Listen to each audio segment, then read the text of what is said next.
Claro, mérito meu também, que depois corri atrás, mas foi ali o empurrãozinho que me fez caminhar. E dá, gente. Agora sim, procurar no lugar certo, porque procurar em lugar errado vai encontrar coisa O errada. sentimento é de realização e de muita felicidade por ter dado esse voto de confiança. Dê você também esse voto de confiança, eu tenho certeza que você não vai se arrepender e a sua aprovação vai vir, assim como a minha veio. E agora, com os recém-cumpridos 22 anos, consegui ser aprovado na Polícia Rodoviária Federal. E só tenho a agradecer a toda a equipe do Objetivo. Com certeza que se você não tiver um caminho certo para seguir, você fica meio perdido. Eu não tinha nenhuma experiência sobre concurso público a respeito. Eu não sabia realmente, assim, de basicamente nada. E o Objetivo me deu esse direcionamento. O senhor me apresentou o guia de consulta rápida, que, cara, aquilo foi genial. Hoje em dia eu só estudo com guia de consulta rápida. Comecei do zero, pô. Eu comecei a estudar português sem saber o que era um verbo, sabia o que era pronome, não sabia o que era preposição, não sabia nada disso. Hoje eu sei as preposições decoradas, pô. Claro, mérito meu também, que depois corri atrás, mas foi ali o empurrãozinho que me fez caminhar. E dá, gente. Agora sim, procurar no lugar certo, porque procurar em lugar errado vai encontrar coisa errada. O sentimento é de realização e de muita felicidade por ter dado esse voto de confiança. Dê você também esse voto de confiança, eu tenho certeza que você não vai se arrepender e a sua aprovação vai vir, assim como a minha veio. E agora, com os recém-cumpridos 22 anos, consegui ser aprovado na Polícia Rodoviária Federal. E só tenho a agradecer a toda a equipe do Objetivo. Com certeza que se você não tiver um caminho certo para seguir, você fica meio perdido. Eu não tinha nenhuma experiência sobre concurso público a respeito. Eu não sabia realmente, assim, de basicamente nada. E o Objetivo me deu esse direcionamento. O senhor me apresentou o guia de consulta rápida, que, cara, aquilo foi genial. Hoje em dia eu só estudo com guia de consulta rápida. Comecei do zero, pô. Eu comecei a estudar português sem saber o que era um verbo, não sabia o que era pronome, não sabia o que era preposição, não sabia nada disso. Hoje eu sei as preposições decoradas, pô. Olha eu aqui, professor Ticiano Lavô, a seu dispor, o seu professor de atualidades, fazendo parte dessa super equipe Tribo Concurso, aparecendo aqui na tua telinha com a missão de viajar, de passear pelos principais fatos da atualidade ocorridos aí nos meses de agosto, setembro e outubro de 2025. Beleza? Pela próxima 1 horinha, a gente vai aqui analisar alguns desses principais fatos que aconteceram nesses 3 meses aí de 2025. Tá aí aparecendo na tua telinha, agosto, setembro e outubro. Bora pra cima? Bora pra cima. Ticiano Lavô, não esqueça, viu? Com Y no nome, no C, porque como dizia a vovó, não basta ser pobre, tem que ter Y no nome. Bora! Bora começar? Eu vou iniciar com o mês de agosto, como foi dito, trazendo para você a seguinte informação. O presidente da COP30, o diplomata André Correia do Lago, afirmou que países têm pressionado o Brasil a transferir a Conferência Climática da ONU de Belém para outra cidade. Você sabe que agora, a partir de novembro, no mês de novembro, dia 10 de novembro, o Brasil vai sediar a COP30, a 30ª Conferência das Nações Unidas, né, sobre mudanças climáticas. Conferência das Partes sobre mudanças climáticas, que acontece desde 1995, todos os anos. Só em um ano essa conferência não aconteceu, que foi em 2020, em virtude da pandemia, e pela primeira vez o Brasil vai sediar. E a escolha da sede já tinha sido feita lá em 2023, tá? Quando a ONU anunciou o Brasil e a cidade de Belém. No entanto, muitos países estão reclamando que a rede hoteleira de Belém está superfaturando, vamos dizer assim, está inflacionando o preço dos aluguéis das acomodações. E esse carinha aqui, ó, ele é um diplomata que foi nomeado aí o presidente da COP, o André Correia do Lago. E ele afirmou em agosto que alguns países, inclusive comitivas da Suécia, da Suíça, países europeus, países desenvolvidos, estão ameaçando ou deixarem de vir ou reduzirem as suas comitivas, por causa do alto preço das acomodações. Eu vou citar aqui um exemplo, claro que eu não vou citar nome do hotel, né? Até porque, para me precaver de qualquer problema, mas um determinado hotel de Belém, até 2023, cobrava uma diária de R$ 70 e tinha o nome do hotel, que eu não vou dizer aqui. E aí, em 2023, mudou o nome do hotel e acrescentou ali algo referente à COP30. Achei até interessante, marketing, né? Como dizia a vovó. Mas a partir de então, as diárias nesse hotel passaram a ser de R$ 6.300. Coisa de Brasil, tá? Então, eu vou começar por essa notícia. Em agosto, o presidente da COP30 fez essa declaração, tá? Bora para frente. A próxima notícia, referente ao mês de agosto. No dia 4 de agosto, deixa eu aumentar aqui a notícia para tu, ó. Pronto. No dia 4 de agosto de 2025, o ministro do Supremo Tribunal Federal, Alexandre de Moraes, decretou a prisão domiciliar do ex-presidente do Brasil, Jair Messias Bolsonaro. Primeiro, deixa eu te explicar uma coisa. Meses antes, tá? Já tinha sido imposto, né? Um pacote aí, vamos dizer, um conjunto aí de medidas cautelares contra o ex-presidente Jair Messias Bolsonaro. Como, por exemplo, o uso de tornozeleira eletrônica, proibição de utilizar redes sociais, de aparecer em redes sociais e outras medidas. Essas medidas, elas foram impostas no âmbito de um inquérito envolvendo o filho de Jair Messias Bolsonaro, o Eduardo Bolsonaro, que tirou uma licença como senador e foi para os Estados Unidos.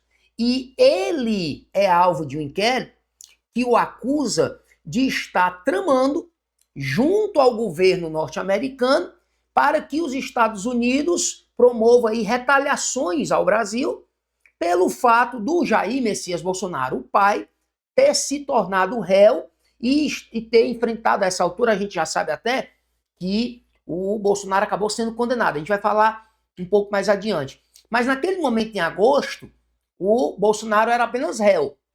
Estava enfrentando ali o processo, o julgamento e tal. E o Eduardo Bolsonaro passou a ser investigado por estar, supostamente, né, incentivando o governo americano a promover retaliações contra o Brasil pelo fato do pai estar sendo ali processado no STF. E aí o Jair Messias Bolsonaro recebeu aí uma série de medidas cautelares, né, foram impostas a ele. E segundo Alexandre de Moraes, nesse dia 4 de agosto aqui, o Alexandre de Moraes disse que o Jair Messias Bolsonaro violou uma dessas medidas cautelares. Ele teria aparecido nas redes sociais, nem que fosse dos seus filhos. Ele não poderia aparecer em redes sociais, nem de terceiros. E aí, nós tivemos no Brasil uma onda de manifestações pelo Brasil afora, manifestando aí apoio ao ex-presidente Bolsonaro, e ele teria, né, produzido aí um vídeo e teria vazado esse vídeo aí pelas redes sociais de filhos, de amigos e tal, e o Alexandre de Moraes entendeu que ele feriu uma dessas medidas cautelares e aí decretou a prisão domiciliar de Bolsonaro no dia 4 de agosto de 2025, tá? E também ficou proibido de receber visitas, a não ser visita de advogados, ficou proibido também de usar celular dele ou de terceiros, ficou proibido também de se comunicar com os filhos, uma série de medidas. Que não vem ao caso aqui, nós, você, concurseiro, não deve perder seu tempo analisando aí o mérito da coisa, se foi justo ou se foi justo. As bancas de concurso, elas querem saber se você está informado. É verdade ou é mentira que no dia 4, né, de agosto de 2025, o Alexandre de Moraes decretou a prisão domiciliar do ex-presidente? Verdade. Acertou a questão, passa para a próxima. Não cabe a você, nem a mim, analisar aqui o mérito, se é justo, se é injusto, se deveria ou se não deveria. A banca quer saber só a informação, se você está acompanhando os noticiários, tá? Bora para cima. A próxima que eu trago aí para você diz o seguinte: no dia 6 de agosto, o youtuber Felipe Bressanini Pereira publicou um vídeo no qual denuncia a adultização e a exploração sexual de crianças e adolescentes na internet. Você talvez esteja estranhando esse nome. Felipe Bressanini é o famoso youtuber Felca. Nesse vídeo que o Felca publicou, ele acusa um influenciador conhecido como conhecido não, né? De nome, né? Ítalo Santos, um paraibano. Ítalo Santos, de exploração sexual e de exposição da imagem de menores de forma indevida nas redes sociais, produzindo aí conteúdo para as redes sociais, utilizando-se aí de menores, de crianças, de adolescentes. E aí o Felca fez essa, né? Foi uma espécie de vídeo denúncia, né? Foi uma espécie de querer denunciar, querer escancarar isso que o Felca considera como adultização e exploração sexual. Esse vídeo, né, bombou, viralizou, milhões e milhões de visualizações. O Felca, inclusive, né, só curiosidade, acaba de ser contratado pela Rede Globo para fazer parte de um quadro apresentado no programa do Fantástico aos domingos, tá? Com certeza, resultado dessa polêmica toda. E daqui a pouco eu vou te mostrar uma notícia, mais adiante, da prisão do Ítalo Santos e o seu marido, tá? O seu marido. Os dois foram presos mais adiante. Eu mostro já a notícia para você. Bora para frente? A outra notícia que eu trago para ti é a do tarifaço. Foi dia 6 de agosto que entrou em vigor a determinação do governo norte-americano que passou a cobrar 50% de tarifa alfandegária sobre vários produtos que o Brasil exporta para os Estados Unidos, a partir do dia 6 de agosto, tá? No mesmo dia, foi publicado uma lista, né, um documento com cerca de 700 produtos que ficaram de fora do tarifaço. Por exemplo, do tarifaço fazem parte café. Café está tendo que pagar 50% de tarifa alfandegária para entrar nos Estados Unidos. Lembrando que os Estados Unidos são o maior comprador do nosso café, tá? Um outro produto que está nesse tarifaço, carne bovina. Os Estados Unidos são o segundo maior comprador da nossa carne bovina. Frutas, pescados, equipamentos de construção civil,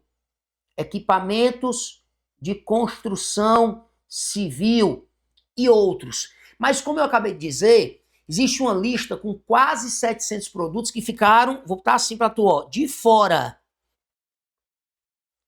Não estão nesse tarifaço. Derivados de petróleo, gás natural, carvão mineral, tudo isso o Brasil vende para os Estados Unidos, tá? Carvão mineral, tá? Polpa e suco de laranja ficou também de fora. Madeira ficou também de fora, tá? Celulose, aviões civis que o Brasil vende muito para os Estados Unidos, fabricados pela Embraer, por exemplo, ficaram também de fora. Ou seja, cerca de 700 produtos ficaram de fora dessa tarifa de 50%. Lembrando que não significa que não pagam tarifa alguma. Continuam pagando as tarifas que já eram pagas, de 10%. O Brasil já pagava 10% de tarifa alfandegária quando vendia produtos para os Estados Unidos, tá? E em outubro, né? Nesse mês de outubro, o presidente do Brasil, Lula, chegou a se encontrar com Trump. Esse encontro aconteceu na Malásia. E os dois chegaram a conversar, se encontraram e conversaram sobre o tarifaço. Mas dali não saiu muita coisa. Não foi firmado ali nenhum acordo formal nesse encontro. Foi a primeira vez que os dois se encontraram depois, né, que os Estados Unidos impuseram esse tarifaço. Não houve ali nenhum acordo formal assinado de que os Estados Unidos retirariam as tarifas, de que os Estados Unidos recuariam. Não houve, tá? Apesar dos dois, depois do encontro lá na Malásia, terem dito que o encontro foi muito amistoso, o encontro foi agradável, abriram um canal de diálogo, beleza, mas formalmente não foi fechado nenhum acordo. Show de bola? Show de bola. Para ser mais exato, foi dia 26 de outubro que Lula e Trump se encontraram na Malásia. Os dois estavam fazendo um tour ali na Ásia e se encontraram na Malásia e discutiram sobre o tarifaço. Mas o tarifaço continua mantido. Beleza? Bora! A próxima que eu trago para você, no dia 8 de agosto, terminou o prazo dado pelo presidente dos Estados Unidos, Donald Trump, para a Rússia encerrar a guerra na Ucrânia. Você lembra que em fevereiro, dia 24 de fevereiro de 2022, foi quando a Rússia promoveu o ataque à Ucrânia, dando início aí a essa atual guerra, né, entre Rússia e Ucrânia. E em julho, o presidente dos Estados Unidos deu simplesmente um ultimato, uma ordem. Ó, Putin, eu te dou 10 dias,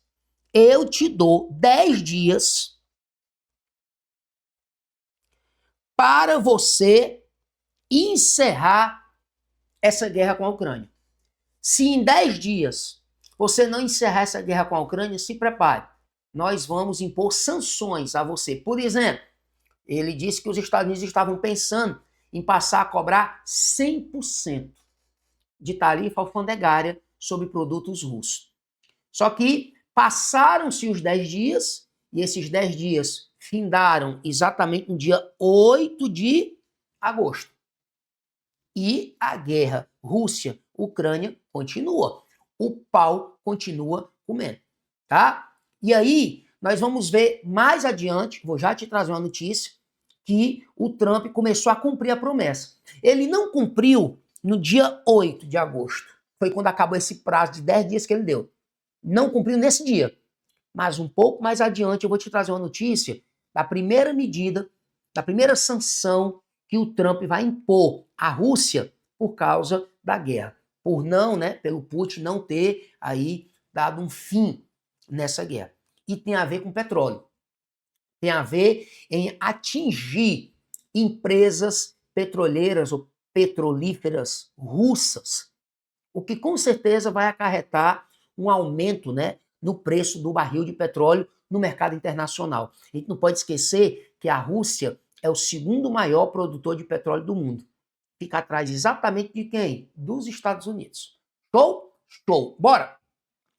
Próxima. Aqui não tem muito o que falar, tá? Não tem muito o que falar. Morreu no dia 8 de agosto. É uma informação e se prepare. As bancas gostam muito, tá? Gostam muito de obituário. Quando morre uma personalidade, uma pessoa importante ali naquele mês, ou naquele ano, naquele ano em que tu vai fazer uma prova e tal, pode esperar. É muito grande a chance da banca trazer algo acerca daquela personalidade que morreu. Até uma espécie de homenagem, né? Que as bancas costumam fazer. E aí, no mês de agosto, morreu o cantor Arlindo Cruz. Um grande nome, né, da música popular brasileira, do samba, um grande também compositor, como é que chama? Instrumentalista, tocava vários instrumentos, tá?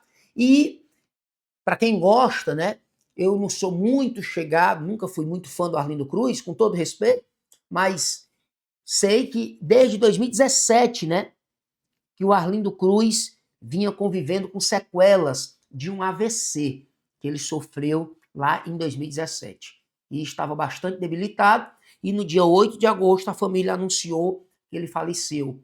E foi falência múltipla dos órgãos.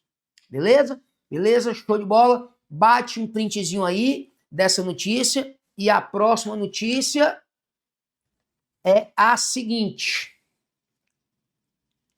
Bora ler aí comigo. Ainda no mês de agosto, no dia 15 de agosto, o influenciador tá aí, ó. Deixa eu ver aqui, só cadê? Só dar uma... Deu uma esquentada aqui, tá? No dia 15 de agosto, o influenciador paraibano, Ítalo Santos, foi o que eu disse, né? Depois daquele vídeo que foi postado pelo youtuber Felca, aí toda aquela polêmica se sucedeu. No dia 15 de agosto, o influenciador Ítalo Santos e o marido, Israel Vicente, foram presos em São Paulo por exploração de menores na criação de conteúdo para a internet.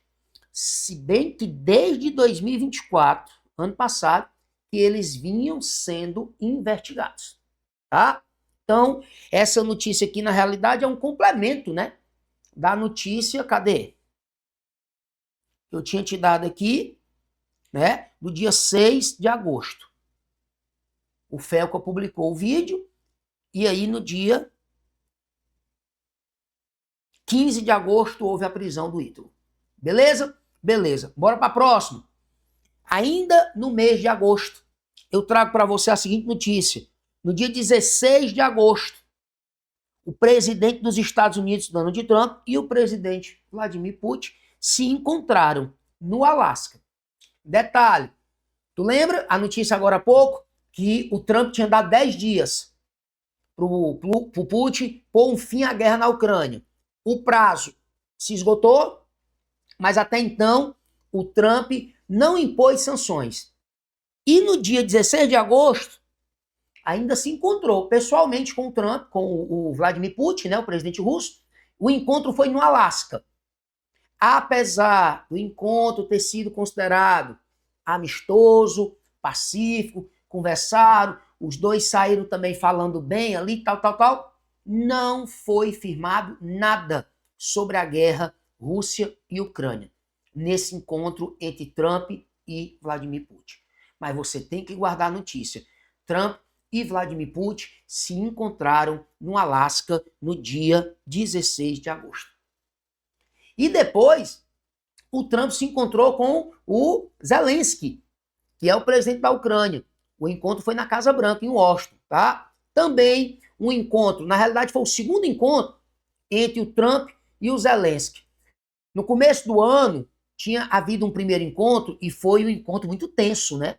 O Trump deixou o Zelensky ali numa saia justa, constrangeu o Zelensky, o tom da conversa, isso no primeiro encontro.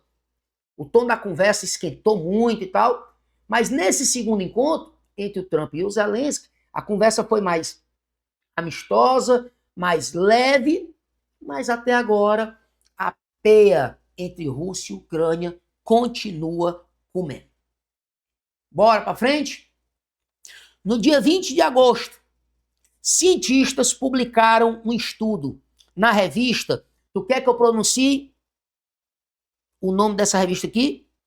Pronuncio não. Ai, mangá do cão. De mim não. Uma revista científica renomadíssima, onde cientistas publicaram notícia que eu particularmente e muita gente ficou surpresa. Olha a notícia. Um estudo no qual relataram que a diminuição drástica, relataram que há diminuição, aqui é um A, tem que ser com H, que há diminuição drástica do degelo marinho no Ártico nos últimos 20 anos. Como assim? Eles disseram que nos últimos 20 anos, o derretimento das geleiras do Ártico, o Ártico, né, fica ali acima do Trópico de Câncer, entre o Trópico de Câncer e o Polo Norte. Eles publicaram um estudo afirmando que nos últimos 20 anos o derretimento dessas geleiras está diminuindo. Eita pílula. Danou-se. Porque há anos que a gente escuta, lê e aprende que com a aceleração do aquecimento global, uma das consequências é a velocidade do derretimento das geleiras está aumentando. E essa água vai para os oceanos e aumenta o nível dos oceanos. Isso não deixa de ser verdade. Mas há uma pesquisa que foi publicada no dia 20 de agosto, que fala especificamente do derretimento da região ártica. E tá aí o resultado da pesquisa. Há uma diminuição drástica do degelo marinho no Ártico nos últimos 20 anos.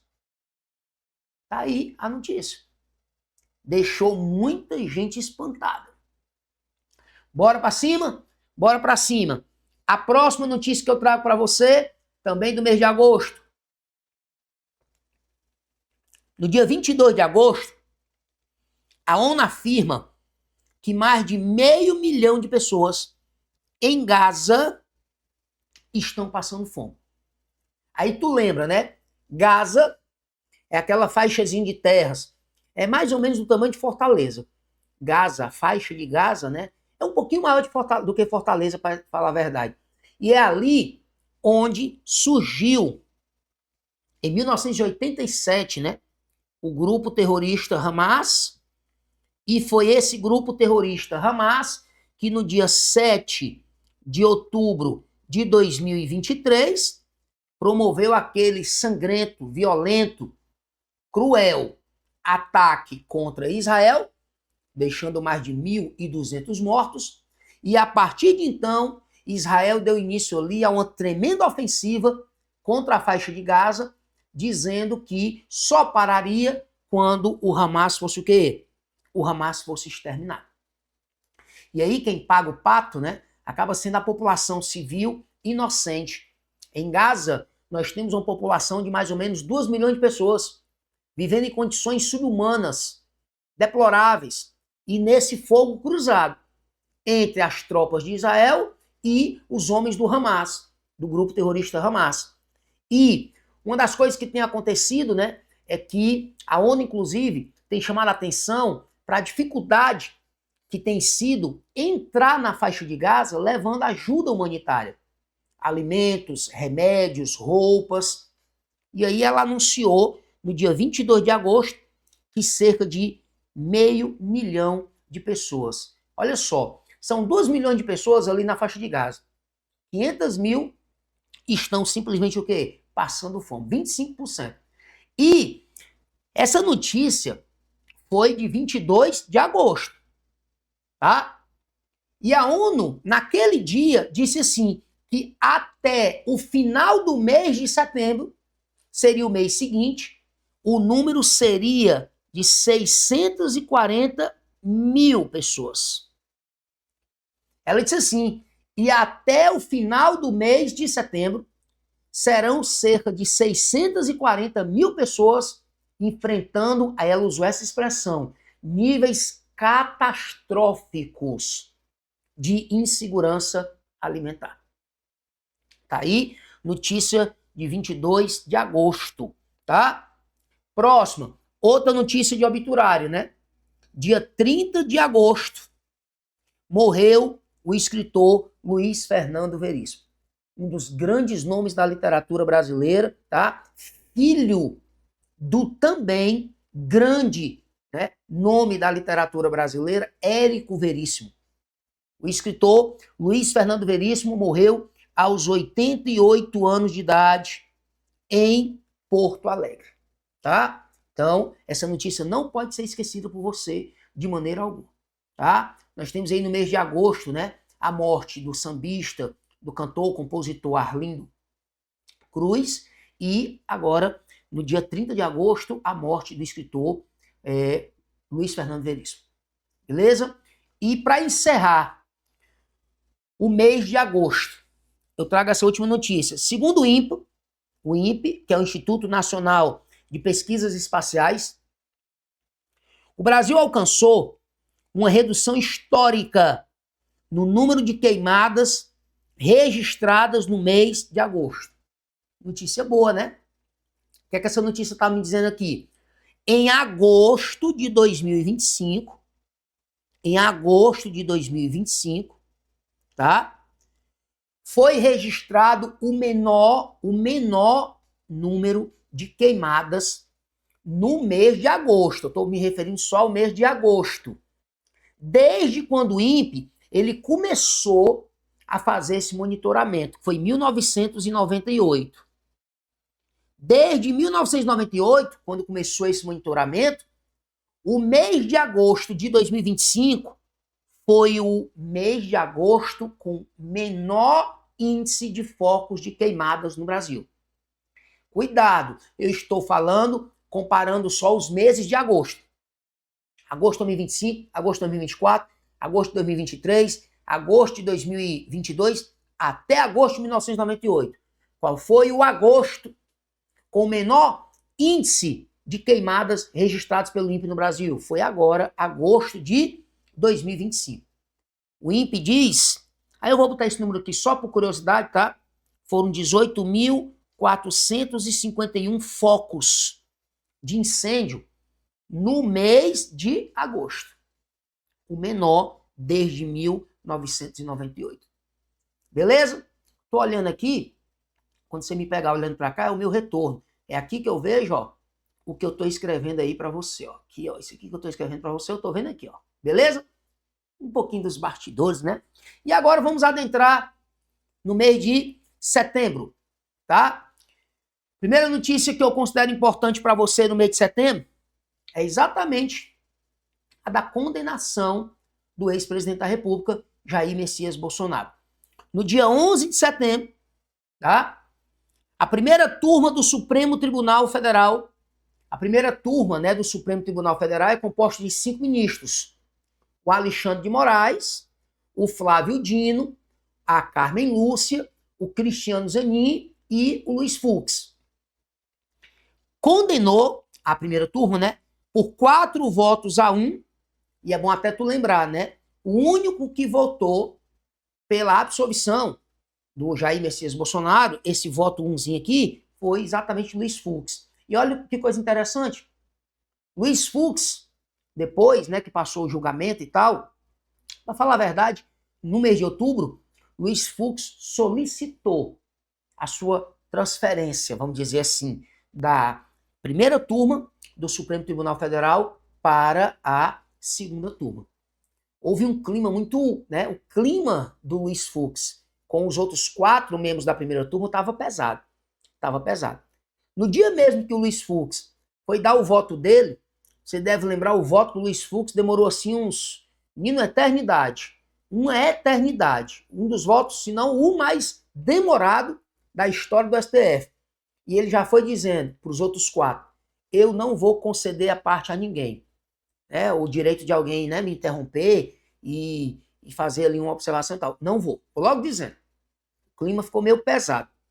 Enfim, condenou o ex-presidente Jair Messias Bolsonaro, né, a 27 anos e 3 meses. Esses detalhezinhos te prepara, porque muitas bancas gostam. Mesmo que eu tava vendo a banca, há quanto tempo foi condenado? 27 anos e 3 meses. Se ele vai cumprir ou não, não sei. Se vai haver algum tipo de redução, não sei. Mas a condenação da primeira turma foi 27 anos e 3 meses. E aí, por quais crimes tu tem que guardar também? Tem. Golpe de Estado, abolição violenta do Estado Democrático de Direito, tentativa, né, de golpe de Estado, tentativa de abolir o Estado Democrático de Direito, organização criminosa, dano qualificado contra o patrimônio da União e deteriorização de patrimônio tombado. Jair Bolsonaro, apesar de no dia que aconteceu aquelas manifestações, aquele quebra-quebra horroroso, diga-se passagem, em Brasília, né, no dia 8 de janeiro de 2023, Jair Messias Bolsonaro estava nos Estados Unidos. Mas a primeira turma entendeu que ele teve sim influência direta naqueles atos que aconteceram lá no dia 8 de janeiro, tá? De 2023. Pois está aí a primeira notícia que eu trago do mês de setembro para você. A próxima é, no dia 12 de setembro, a Agência Brasil, que é uma agência de notícia, divulgou que a Organização Pan-Americana da Saúde, a OPAS, é como se fosse a OMS, né? Só aqui para a América, né?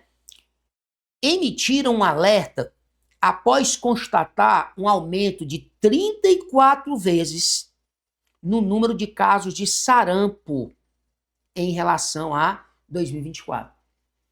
Sarampo era uma doença que já havia sido erradicada em vários países da América, inclusive no Brasil. Só que eu lembro que em 2016, não sei se você lembra, a partir de 2015, né, houve uma intensificação do fluxo migratório de venezuelanos. 2015 foi um momento em que a Venezuela estava enfrentando uma baita de uma crise, sem falar também no regime, né, do Nicolás Maduro, que está no poder desde 2013, e milhares de venezuelanos deixaram a Venezuela e migraram, principalmente para a Colômbia. O país que mais recebe venezuelanos é a Colômbia, não é o Brasil não. Mas muitos vieram para o Brasil, entrando no Brasil pelo estado de Roraima, né? Pela cidade brasileira que tem de Pacaraima, que é na fronteira entre Brasil e Venezuela. E eu lembro que em 2016 foi constatado um caso de sarampo no Brasil e foi constatado que teria sido em virtude de venezuelanos que teriam trazido, né, a doença aqui para o Brasil, uma doença que já havia sido erradicada. Aí a OPAS, a Organização Pan-Americana da Saúde, diz que houve um aumento nos casos de sarampo na América, que é a América como um todo, na ordem de 34 vezes. Só a título de informação, em 2024, foram registrados 10 mil casos de sarampo em toda a América. Isso é considerado muita coisa para uma doença que já era considerada erradicada. E desses 10 mil casos, 18 mortes em 2024. Nenhuma delas no Brasil. Dessas 18 mortes, 14 foram no México. 14 mortes no México. Nos Estados Unidos foram 3. E no Canadá, 1. Olha aí, que coisa curiosa, né? As 18 mortes em 2024, vítimas de sarampo na América. Todas elas foram aonde? Na América do Norte. Não são os 3 países da América do Norte aqui? Canadá, lá em cima, Estados Unidos, vai descendo, e México. Beleza? Show de bola? Show de bola. Próxima notícia. Essa aqui, menino, é cheirando a prova. Pode, valendo, viu?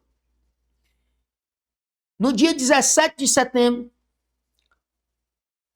o presidente Luiz Inácio Lula da Silva sancionou a lei 15.211 de 2025.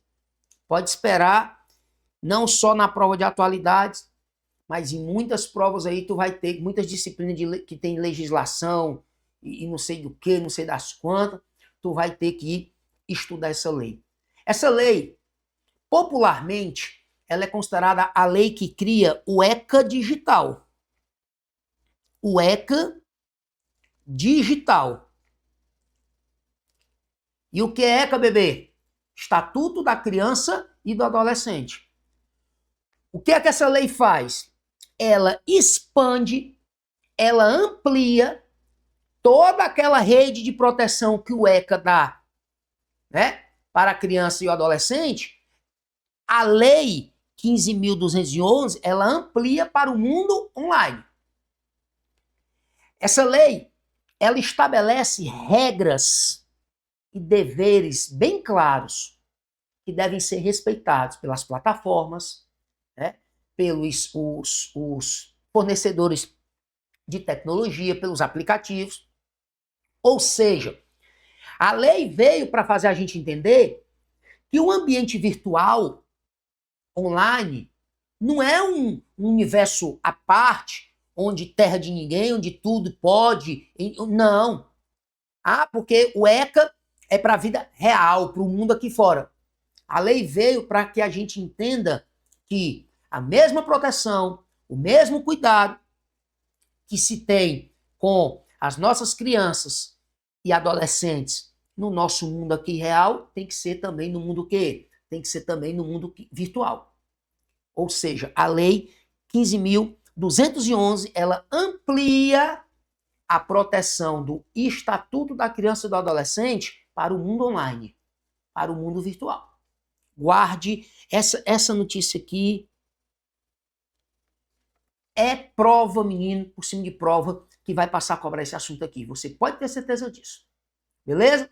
Vou até dar uma sumida e uma aumentada aqui para tu poder bater um printzinho bem bonito e vamos para frente. Agora a 16. Notícia, né? 16. Seguindo aí a sequência. Ainda no mês de setembro, né? Diz assim: no dia 18 de setembro, um levantamento divulgado pelo MAP Biomas Fogo publicou um estudo no qual afirma que, olha que coisa impressionante, nos últimos 40 anos, quase um quarto do território brasileiro pegou fogo. Ao menos uma vez. Olha só, vou lhe dar um dado aqui que é alarmante. O Instituto MAP Biomas, ele afirma, tá, que de 1985 até 2023, 199,1 milhões de hectares do Brasil pegou fogo. Pelo menos uma vez ao longo desse período. É impressionante. Essa área aqui, ó, 199,1 milhões de hectares equivale a 23% da extensão territorial brasileira. Por isso que ele diz bem aqui, ó, quase um quarto, ó, do território brasileiro pegou fogo, pelo menos uma vez, nos últimos 40 anos. Quando ele cita aí nos últimos 40 anos, é nesse intervalo aqui, 1985 a 2023. É impressionante, tá? Beleza? Beleza. Bora agora para a última notícia que eu lhe trago do mês de setembro. No dia 24 de setembro, a Comissão de Constituição e Justiça do Senado, queria que você colocasse aqui, tá? Do Senado rejeitou a proposta de emenda à Constituição, PEC, uma PEC, né? O nome técnico, né? O número, né? Técnico, 3/21, foi rejeitada pela Comissão de Constituição e Justiça do Senado. Essa PEC exigia a autorização prévia do Congresso Nacional para ação penal contra parlamentares. Trocando em miúdos, bebê, a PEC conhecida, né, que ficou popularmente conhecida como PEC da blindagem. PEC da blindagem. Bora lá. Já existe, constitucionalmente falando, uma blindagem para presidente da República, vice-presidente, ministros, ministro da Economia, ministro da Saúde, ministro da Educação, deputados federais e senadores, que é o tal foro, prerrogativa de foro, o foro privilegiado. Donde, gostou do donde? Donde essas 5 pessoas aqui, 5 pessoas, né, entre aspas, você entendeu? Presidente da República, vice-presidente, ministros, deputados federais, os 513 deputados federais e os 81 senadores. Só podem ser julgados, só podem, né, enfrentar uma ação penal, por exemplo, no STF. Não é assim? Na Suprema Corte. Isso aí, a meu ver, já é o foro privilegiado já é uma blindagem. Pois se essa PEC 3/2021 tivesse sido aprovada, para um desses, ou melhor, para um deputado, tá? Para um deputado federal, aqui era para os parlamentares, tá? ou um senador enfrentar uma ação penal lá no STF, eles tinham que botar em votação. Isso para qualquer crime.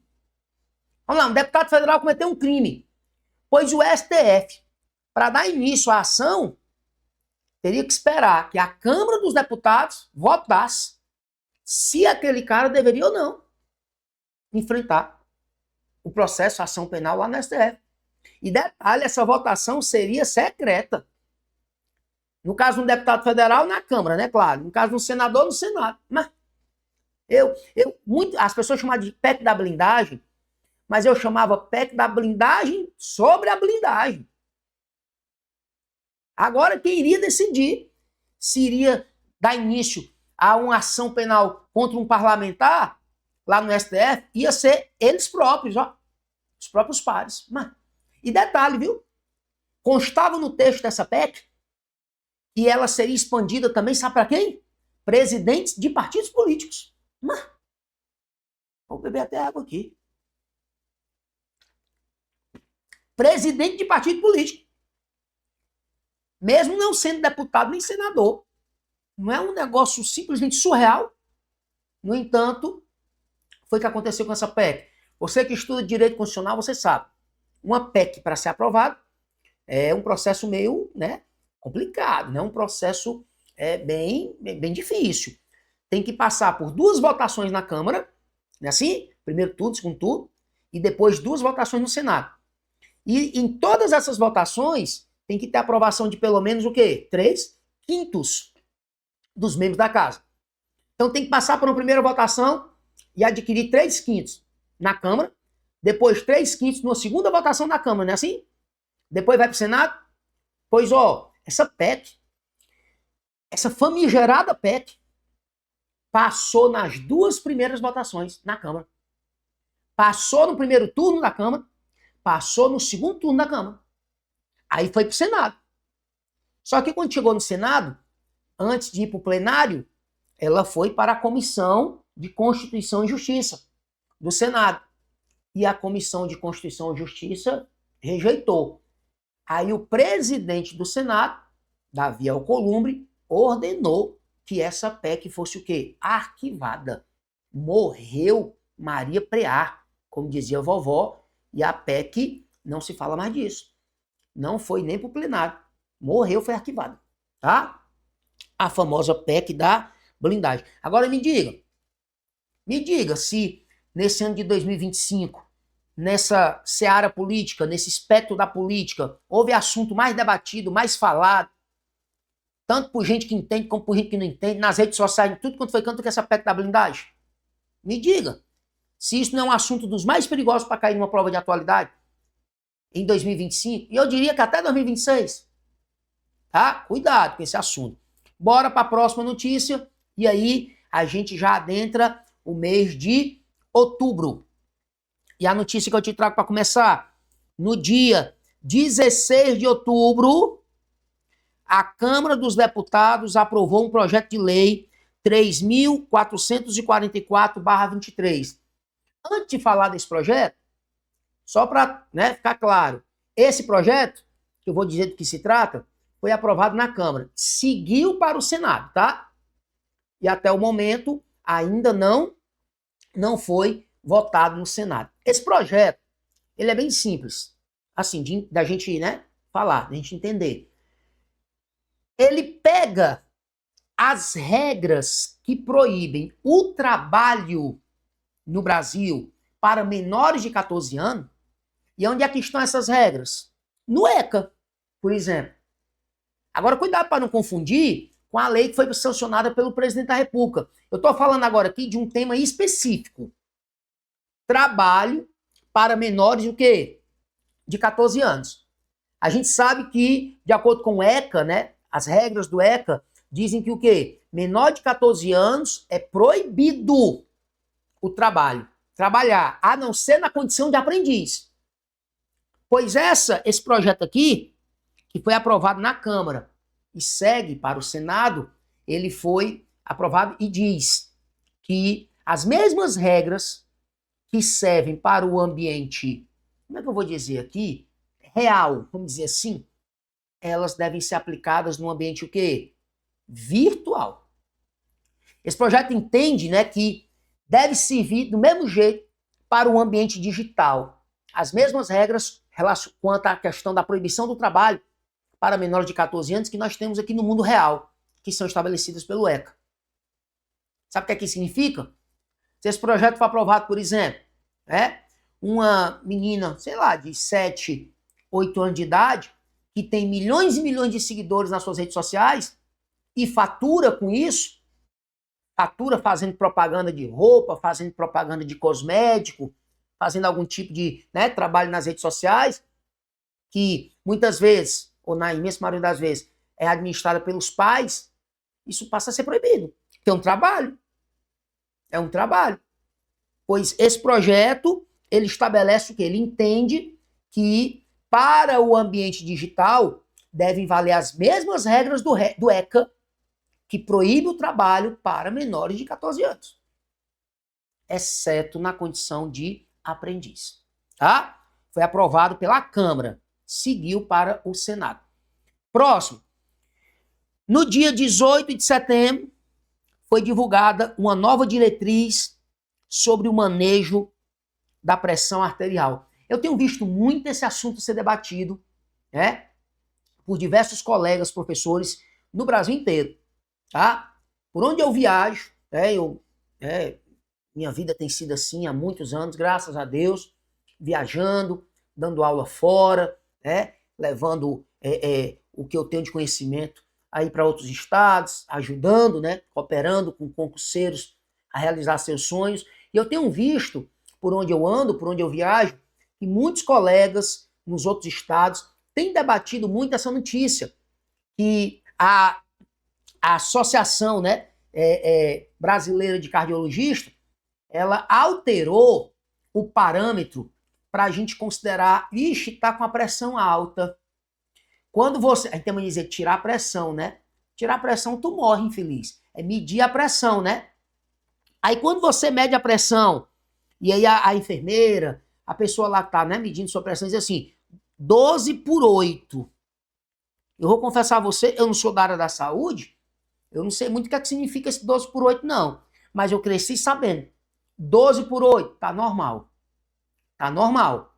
Pois, a partir de agora, quando eu digo agora, 18 de setembro, tá? 18 de setembro, não, a gente já entrou em outubro, não foi? Não, 18 de outubro, perdão, tá? 18 de outubro. 18 de outubro, eu que escrevi errado aqui. Mas não importa, tá? Tanto faz ter sido setembro quanto ter sido outubro, mas foi outubro. Houve, inclusive, o 80º Congresso Brasileiro de Cardiologia,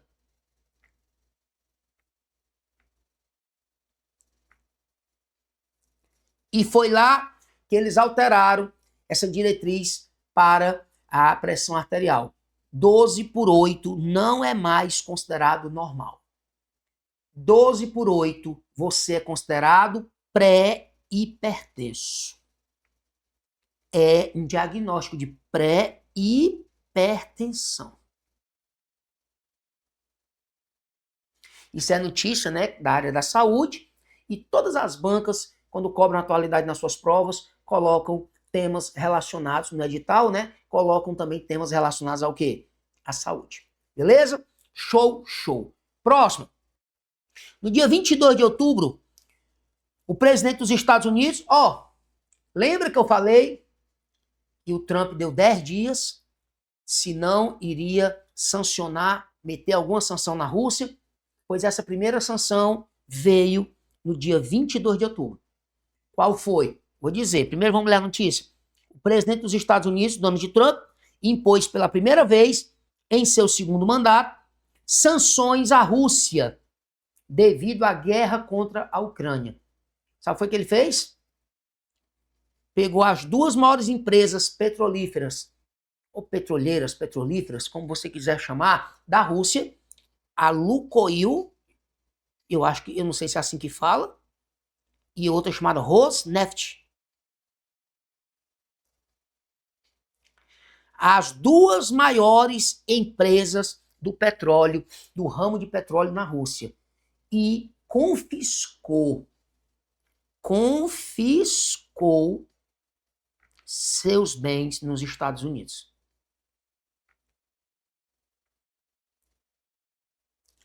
Chupa Putin. Inclusive, o Putin chegou a afirmar que essa sanção do governo americano soava como uma declaração de guerra. Foi a primeira sanção que o Trump, que os Estados Unidos, meteram na Rússia depois que acabou aquele prazo que o Trump deu de 10 dias. Confiscou os bens das duas maiores empresas de petróleo da Rússia. Os bens nos Estados Unidos, claro, né? Beleza?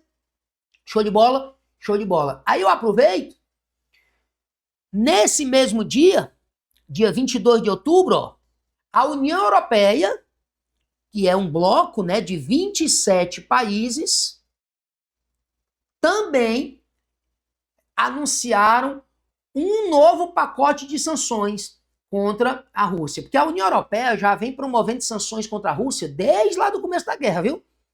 Aí no dia 22 de outubro, foi aprovado, tá aqui, ó, o 19º pacote de sanções da União Europeia contra a Rússia. Dentre as sanções que a União Europeia declarou agora no dia 22 de outubro contra a Rússia, está a proibição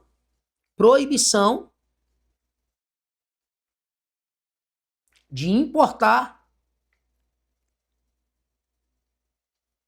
gás natural russo. Eu não sei nem como é que a União Europeia vai sobreviver dessa forma, porque a Rússia é o grande exportador de gás natural para a União Europeia. Eu estou aqui querendo saber ainda como é que a Alemanha, por exemplo, vai fazer. A Alemanha é o país da União Europeia mais dependente do gás natural russo. E a Alemanha é a maior potência, Perdão, da União Europeia. Eu só sei que está aí. Dia 22 de outubro, a União Europeia anunciou um 19º pacote de sanções contra a Rússia. Dentre as medidas está aqui um, ó. Proibição de importar o gás natural russo. Bati um printzinho. Enquanto eu bebo aqui um golinho d'água direitinho.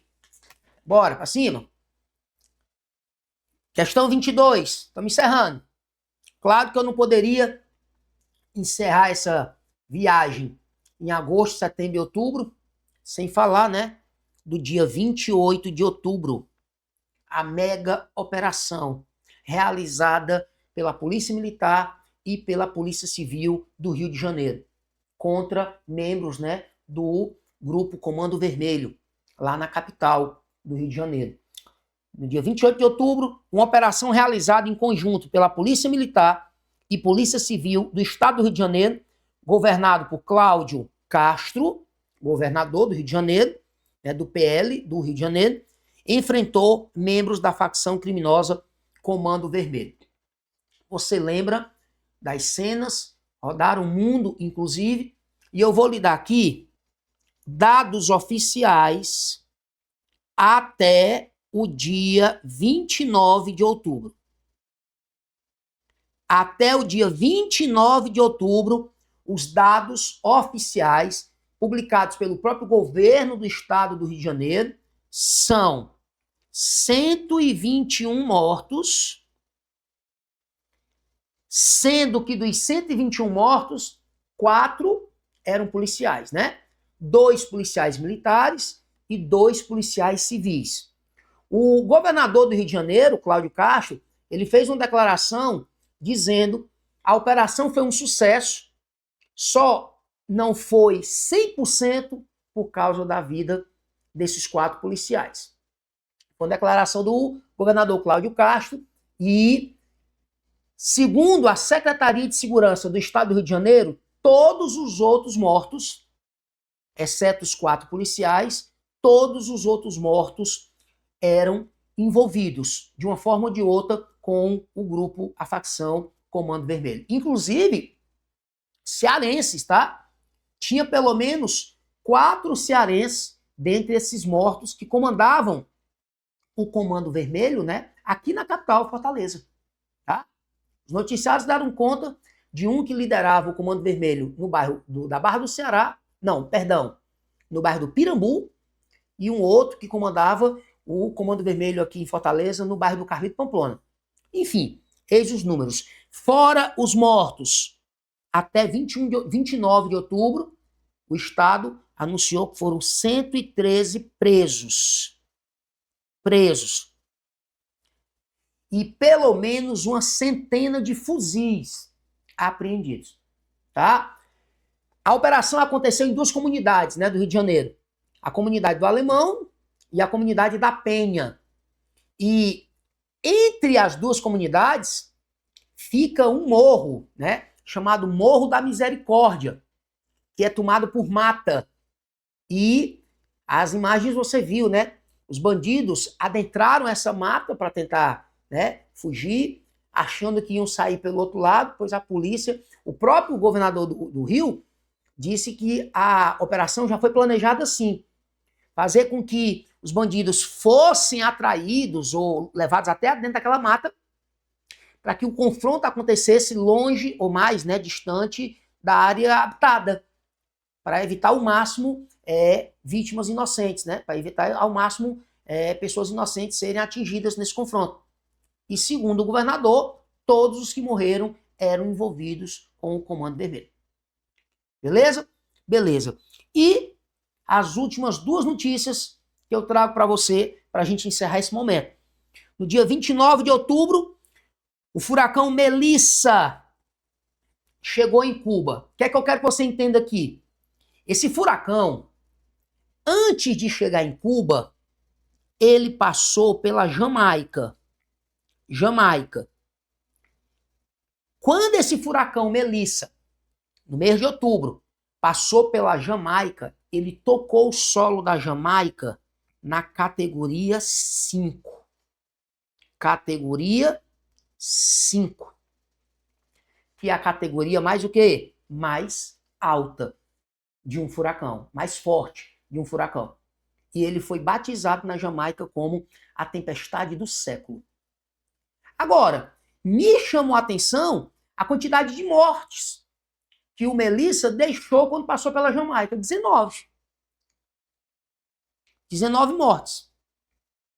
Eu, particularmente, considerei pouco pelo que disseram. O furacão vai tocar a Jamaica com categoria 5. Mas foram apenas, claro, que apenas uma morte já é demais, mas você está me entendendo. E aí ele seguiu para Cuba. E outra coisa curiosa, o Haiti, que também fica ali na região da América Central, tudo isso aqui é América Central, né? Aquela região caribenha. O Haiti, ele não foi atingido diretamente pelo furacão Melissa. Mas olha que coisa curiosa. O Haiti sofreu com tempestades, chuvas e ventos fortes, colaterais, vamos dizer assim, do furacão Melissa. O furacão Melissa passou perto do Haiti, não chegou a passar pelo Haiti, mas mesmo assim deixou 30 mortes no Haiti. Você vê, né? A diferença de estrutura, de infraestrutura, de capacidade de lidar com um fenômeno como esse. O furacão chegou na Jamaica, na categoria 5, 19 mortes. No Haiti, ele passou perto, deixou 30 mortes. Tá? Eu quero que você guarde isso. Foi batizado como a tempestade do século. E a última notícia, também não poderia ficar de fora. No dia 29 de outubro, o Ministério da Saúde afirma que o número de notificações de intoxicação por metanol após o consumo de bebidas alcoólicas registradas no Brasil era de 130. Não tem, né? Também assunto mais importante, assunto que foi mais discutido no Brasil nesse segundo semestre de 2025 do que essa, eu diria, aberração, essa coisa abominável que é essa contaminação de bebida alcoólica com o metanol, tá? E até o dia 29 de outubro, foram 103 notificações. Só que dessas 103, 59 foram confirmadas. Tá? As outras 44 estavam sob investigação. Confirmadas mesmo 59. Detalhe, dessas 59 que foi confirmadas, 15 mortes. 59 pessoas confirmadamente se intoxicaram com metanol. E dessas 59, 15 morreram. A maioria no estado de São Paulo. 9. 9 em São Paulo. Esses são os números atualizados até 29 de outubro sobre essa tragédia, por que não dizer assim, né, da bebida contaminada, batizada com o metanol. Beleza? E é um K, é um B, é um osse. Acabou-se. Vamos encerrando aqui a nossa viagem nos meses de agosto, setembro e outubro, nas atualidades. Mas, espera aí, aguenta 2 dedinhos. Eu não vou encerrar sem antes te mostrar uma coisa, um presente, bebê, que a galera Tribo Concurso está te oferecendo. Vou te mostrar aqui, ó, a oportunidade que tu está tendo, tá? Rapidinho, eu vou te falar aqui, ó, a oportunidade que tu está tendo de adquirir a assinatura ilimitada 2.0. Vou aumentar aqui. A assinatura ilimitada 2.0. Como é? Ilimitada, bebê. Quer dizer que eu assino e aí até dá uma dor. Tu tem acesso a todos os cursos. Aqui, ó. Aulas ao vivo dos principais concursos do Brasil. Mentorias semanais com o professor via Meet. Nunca vi isso não, viu? Chat exclusivo para tirar dúvidas. Direto com os professores. Aí, ó. Vamos bater um papozinho pelo WhatsApp ali. Só para tirar dúvida, viu? Atualizações imediatas de novos editais, disciplinas, conteúdos. O que tiver que atualizar, será atualizado. Mais de 8.000 aulas gravadas para assistir. Quando, menino, 8.000 aulas é para assistir até morrer. É até morrer. Não é não? Material em PDF que fica sendo atualizado sempre que for necessário. E técnicas, bisus, escambau, menino. Por uma galera que entende, por uma galera profissional, por uma galera que não sabe fazer outra coisa, a não ser preparar, apontar, indicar você para a sua aprovação no concurso que você quiser. Então, não vacila não, bebê. Entre em contato com a galera do Tribo Concurso. A galera Tribo Concurso tá aí, ó. Aponta aí. Eu sempre quis dizer isso.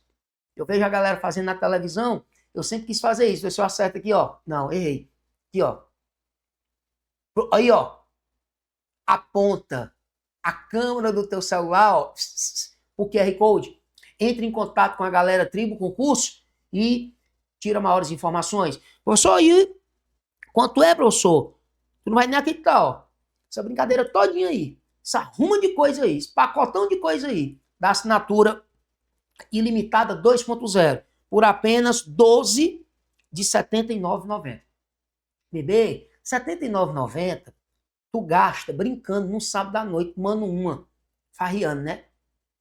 Pois tu vai parar de farriar. Tu vai passar 12 meses trancado dentro de casa, menino. Estudando pela assinatura ilimitada 2.0 Tribo Concurso. 12 parcelinhas de R$ 79,90. Só não passa se não quiser. Só não passa se não quiser. Beleza? Então, tá aí, mais uma vez, aponta aí o teu QR Code, aponta a câmera do teu celular para esse QR Code aí, ó, e vem ser aprovado, bebê, com a galera Tribo Concurso, vem, e um cheiro do lavor, e até a próxima. Valeu! Uma super aula que eu sei que você está acompanhando. É isso, a nossa tribo te entrega sempre aulas gratuitas para você. Todos os dias, nos 3 turnos, você tem aula para vários concursos públicos. Eu quero que você continue aproveitando essa aula, porque realmente ela foi feita para você. E olha, não esqueça, nós temos a assinatura completa e limitada 2.0, onde você tem acesso a essa aula desse professor e, claro, a qualquer professor da nossa plataforma. Lá dentro, você tem acesso a mentorias comigo, onde eu te ensino a estudar para concurso e todos os professores te acompanham durante o teu percurso de preparação, além de várias videoaulas de todos os concursos públicos, PDFs com tabelas, imagens e gráficos, guias rápidos de consulta, flashcards, simulados, subindo todo domingo na sua plataforma. Você precisa ser acompanhado na condução da sua preparação para você subir o nível. E é por isso que eu estou te convidando para a mais incrível plataforma em formato de assinatura do Brasil para sua preparação. Não perca tempo! Se esse vídeo está aparecendo para você, é porque você realmente precisa dar um passo significativo para a sua mudança de vida. Assine agora a assinatura limitada 2.0 da Tribo e saia na frente da concorrência. Vem pra Tribo!